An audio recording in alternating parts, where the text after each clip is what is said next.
অনুরাগের ছোঁয়া সিরিয়ালের নতুন পর্বে স্বাগতম।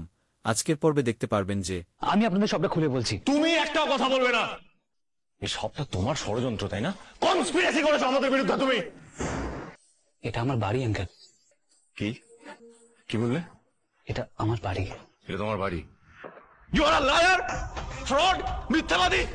আমাদের এতগুলো মিথ্যা কথা বলতে লজ্জা করলো না? তুমি তো বলেছিলে তোমার মা বাবা নেই, এটা তোমার বাড়ি হয়ে গেল হঠাৎ করে। সূর্য, আমি তোর সৎ মা। ও আমাকে নিজের মা বলে কোনোদিন মনেই করেনি। তো সৎ মায়ের কাছে তো দিদিও মানুষ হয়েছে, কই নিজেকে তো কোনোদিন মাহারা বলেনি। হ্যাঁ, আমি মানছি যে আমার মিথ্যে বলাটা ভুল হয়েছে। I am sorry. এই তুমি চুপ করো, একটাও কথা বলবে না, বললে আমি তোমায় শেষ করে দেবো। Just shut up. সেদিন থেকে এই ছেলেটা আমাদের লাইফে এসেছে, সবকিছু এলোমেলো করে দিয়েছে, সবকিছু। ঠিক বলেছো, এই ছেলেটা আমার জীবনটা নষ্ট করে দিয়েছে। শোনা, তুমি ফারদার আমার সাথে এরকম ভাবে কথা বলবে না। প্রথমত তোমার লাইফ তুমি নিজে নষ্ট করেছো, আর দ্বিতীয়ত আমি সম্পর্কে তোমার ভাসুরই। এই ছিল আজকের পর্ব। পরবর্তী পর্ব দেখতে আমাদের চ্যানেল সাবস্ক্রাইব করে রাখুন।